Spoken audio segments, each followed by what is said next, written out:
I should have known something was wrong the moment she stepped through the door. People talk about intuition like it is some mystical force, but in reality it is just the way the air shifts when someone enters a room carrying a secret they cannot hide. That night, when my wife walked in after the wedding she attended, the air in our home felt tight, heavy, almost electric. She smiled at me, but it was the kind of smile that tries to cover a crack instead of expressing joy. I remember looking at her and feeling a strange chill run down my spine, a quiet warning whispering that something was off, something was about to break, something I was not prepared to face. She smelled faintly of perfume, but not her usual one. Hers was soft, floral, familiar. This one was sharper, mixed with sweat and the faint hint of hotel hallway air. Her hair was a little messy, not wild, but as if someone had run their hands through it. She dropped her purse with a strange clumsiness, as if nervous about being observed. Maybe she thought I would not notice.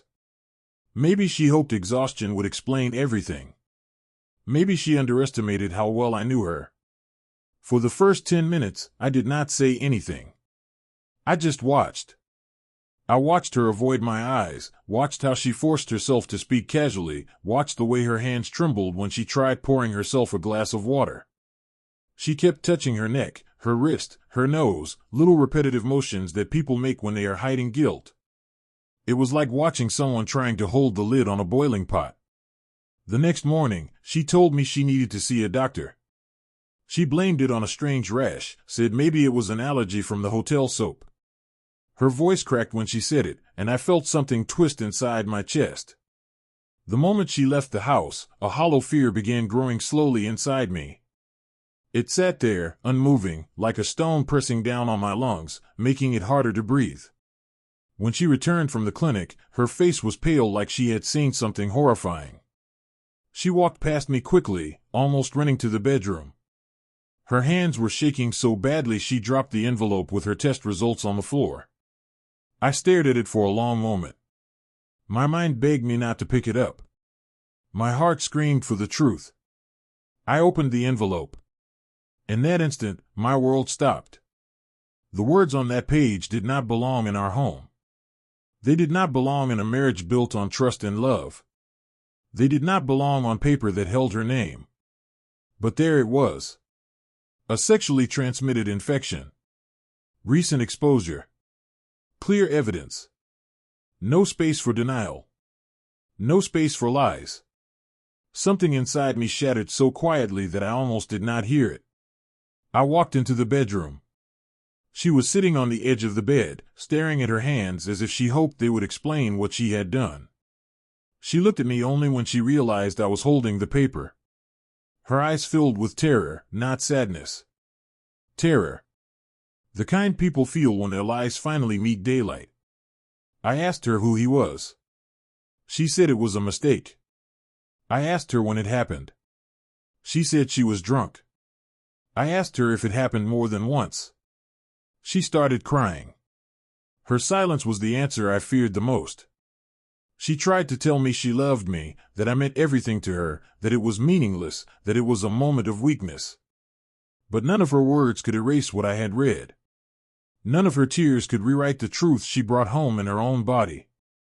For 2 days I barely slept. My chest felt heavy all the time, like someone had placed weights on my ribs. Every room in our home felt contaminated by her betrayal. Every memory felt altered, tainted, rewritten with a different meaning. I replayed our last months, wondering how long she had been drifting away from me, clutching her phone more tightly, hiding her messages, pretending to be tired. But the worst part was the sudden need for answers. Real answers. Answers she would never willingly give me. I needed the truth like a drowning man needs air. So I did something I never imagined I would do. I called someone who deserved to know more than I did. Her lover's wife. I found her number through mutual contacts, people who had no idea what had happened but trusted that I had a reason for asking. When she picked up, her voice was warm and polite. She introduced herself gently, unaware that her entire life was about to be rearranged by information she had not asked for. I told her we needed to meet. She hesitated, understandably confused, but something in my voice must have convinced her. She agreed. We met in a quiet cafe. It was early in the afternoon, and only 3 other people were there. When she walked in, she looked hopeful, like someone expecting to hear good news.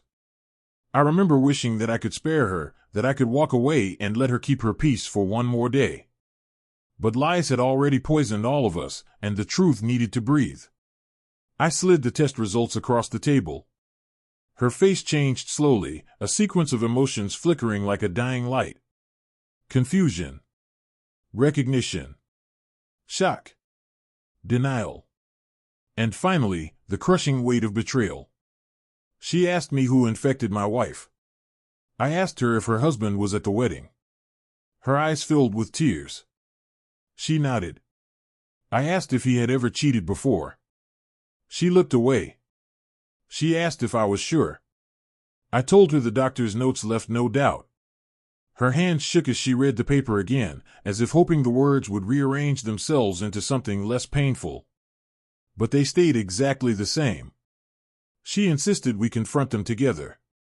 She said she needed to look him in the eyes. I realized in that moment that I was not alone in the devastation.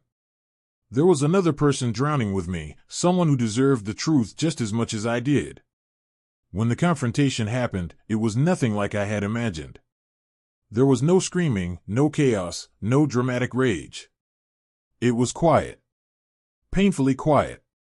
My wife looked like she wanted to disappear. Her lover looked like a child caught stealing, offering meaningless apologies that fell flat. And his wife read the results out loud with a calm that felt colder than winter. That calm was worse than anger. Worse than shouting. It was the sound of love collapsing without a single tear. After that moment, everything turned into a blur. My wife tried to apologize again, but I felt numb. The kind of numbness that is not temporary. The kind that marks you forever. I realized that sometimes betrayal arrives in silence, carried in a simple sheet of paper. And sometimes the truth that destroys you is not the act itself, but the realization of how easily someone you love can throw everything away. I left the house that night.